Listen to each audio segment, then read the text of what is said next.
Hello good morning हामी यो day 1 को आज यो नाइट चाहिँ यो क्याल्सियममा बस्यौँ हैन। अब खास हाम्रो टार्गेट सुरमुचे थियो।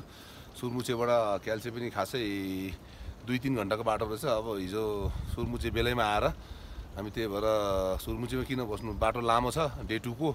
त्यही भएर हामी हिजो डे 1 मै 3 घण्टा माइनस गरेर घटाएर हामी यो क्याल्सियम भन्ने ठाउँमा आएर बसेका छौँ। अहिले कति भएको छ? कति बज्यो? 6:30।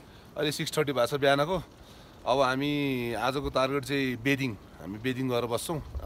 अलमोस्ट झन्डै 6 to 7 आवर्स छ वक हैन। अब यहाँ हेरौँ न ल्यान्डस्केपहरू है, ल्यान्डस्केपहरू हामी बसेको होटल दाइ भर्खर भेट्नु भएको छ दाइहरू हैन।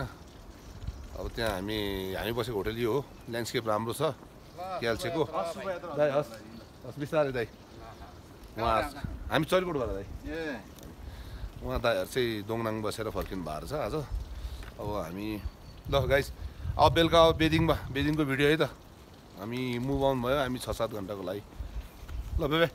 Okay guys, enjoy it.